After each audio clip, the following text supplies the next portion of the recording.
Good morning to everyone. Today the topic for discussion is GnRH, FSH and LH. As you can see, this slide shows you the relation between hypothalamus and anterior pituitary and the gonads. The hypothalamus secretes GnRH, which is gonadotropin releasing hormone. This goes and acts on anterior pituitary. The anterior pituitary secretes two hormones, FSH and LH. LH luteinizing hormone and FSH follicle stimulating hormone. FSH goes and acts on Sertoli cells which are present in testes. This Sertoli cell secretes inhibin, androgen binding protein and growth factors. The growth factor secreted from Sertoli cell enhances the growth of Leydig cells.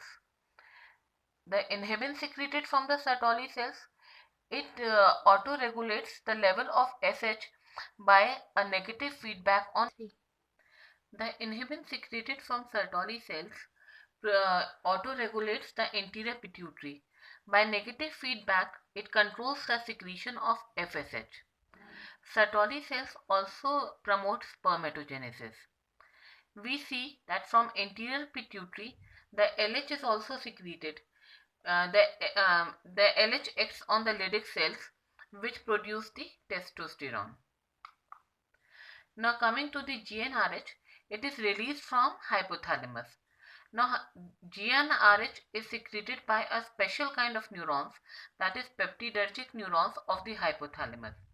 These neurons as such are present everywhere in hypothalamus but are more in arcuate nucleus and preoptic areas. GnRH is a decapeptide hormone. When it is formed, the precursor is a big bulky molecule made up of 69 amino acids. It undergoes cleavage and forms the final hormone molecule, the GnRH. Now this GnRH is released into the extracellular space and the long portal vessels carry GnRH to anterior pituitary gland. Now this is a diagram from boron. You can see on the right upper corner. This is the hypothalamus which is secreting the GnRH.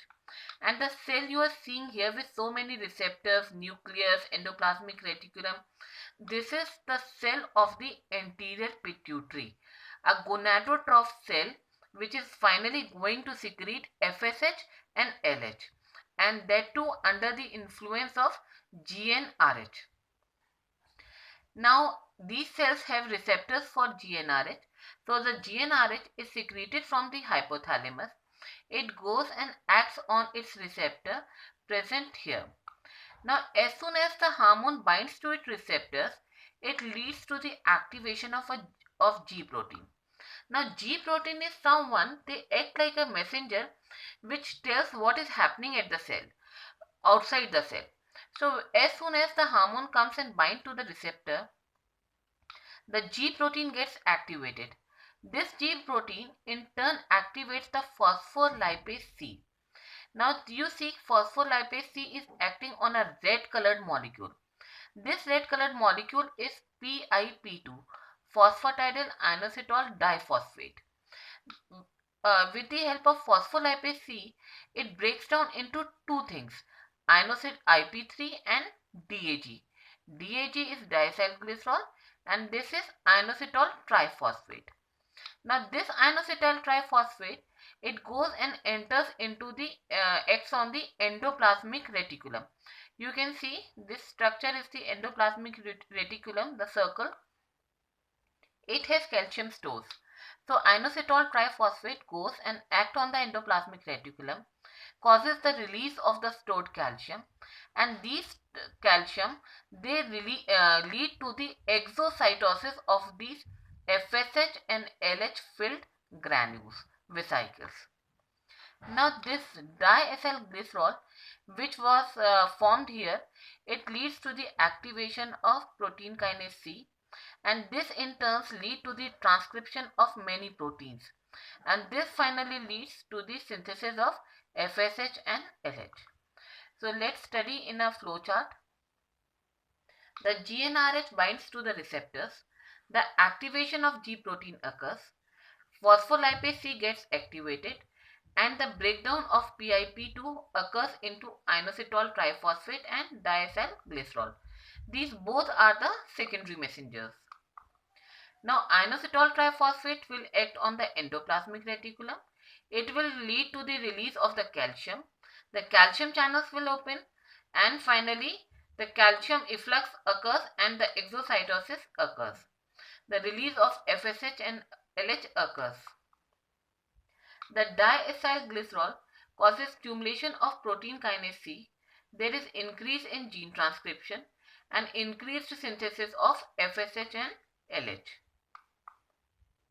So finally, the LH and the FSH are secreted from the anterior pituitary. Now, the secretion of this GnRH into portal system is pulsatile. That means both FSH and LH are not produced continuously but are produced in pulses.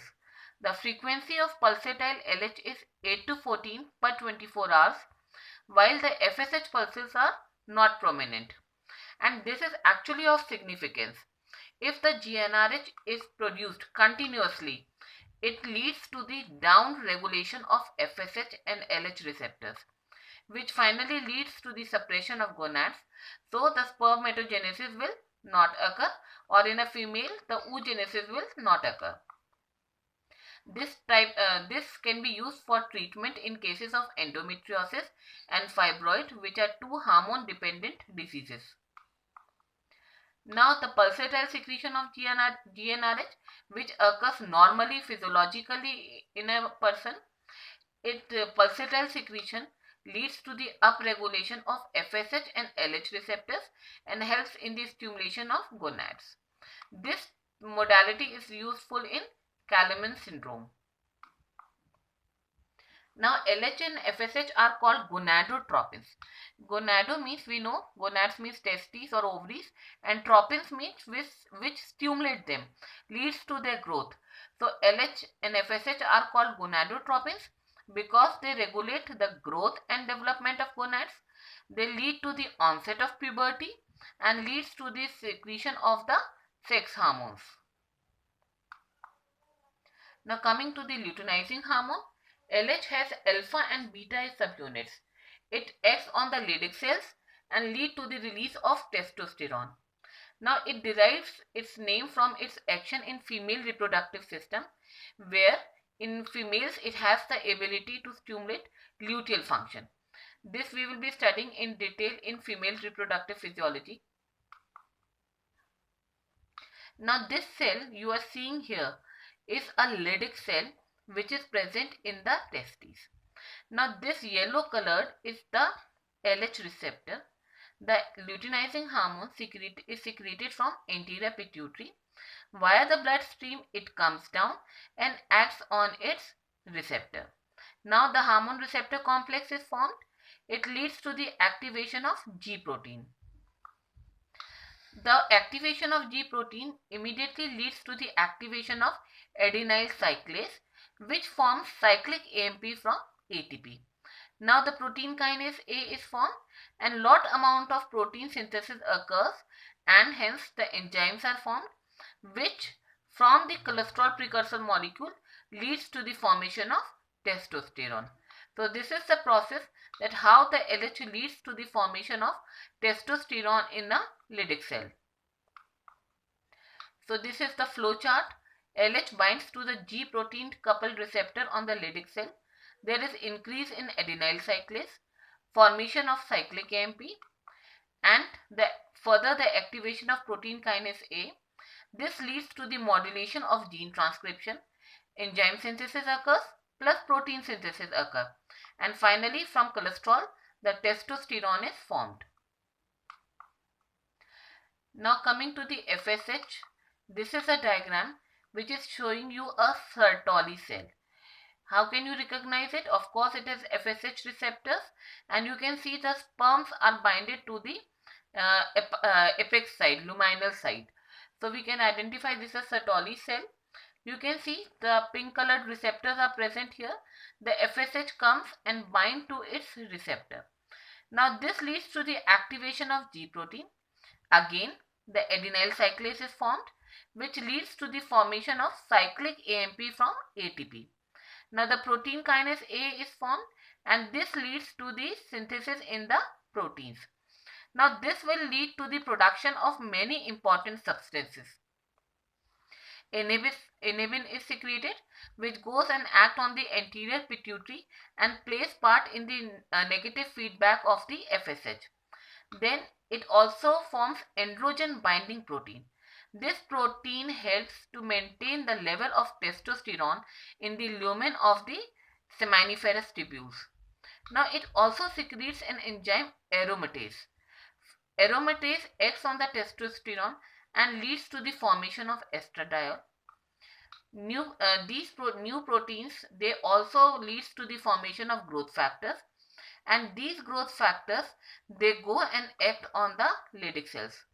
And you can see this testosterone is also passing down to the lumen. The good amount of testosterone is required in the lumen of seminiferous tubule to produce to regulate spermatogenesis.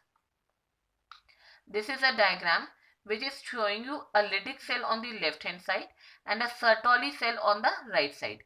You can see that testosterone formed in the Leydig cells moves towards the Sertoli cell, and then from there to it passes to the lumen where the spermatogenesis is occurring, and the growth factor produced from the Sertoli cell is passing to the Leydig cells, and Leydig cell is forming the the growth of the Leydig cell is promoted by the growth factors. So we go back to the slides. How the FSH hormone acts. It binds to the G protein coupled receptor on Sertoli cell. There is increase in adenyl cyclase. The cyclic AMP forms. There is activation of protein kinase A. The gene transcription starts and the protein is synthesized. And then you can see aromatase, growth factors, androgen binding proteins, inhibins, all these are formed by the action of FSH from the Sertoli cell. Now FSH also increases the fertility potential of the sperm. And how this happens? It stimulates the motility of the sperm, and motility of the sperm is an important factor which makes the sperm capable of fertilizing the ovum. Actually, if the sperm has a good amount of motility, it will be able to reach up to the ampulla in the fallopian tube. The factors required for optimal spermatogenesis are: we need a good number of Leydig cells, a good population of Sertoli cells, good amount of LH and FSH hormones, and of course testosterone is very vital for the spermatogenesis. You know, LH and Leydig cells are required to produce testosterone, and testosterone, if given exogenously, it can initiate spermatogenesis in azoospermic and oligospermic males. FSH and Sertoli cells are important because they help in the development of the sperm cells, nourish them, protect them. It is also required for the production of inhibin, which auto corrects the level of FSH, and also produces growth factors, which which affects the Leydig cells. So in nutshell, the FSH plays an important role in regulating development of appropriate number of Leydig cells so that adequate testosterone levels are available for spermatogenesis. So with this we finish the important aspects of GnRH, LH and FSH. Thank you.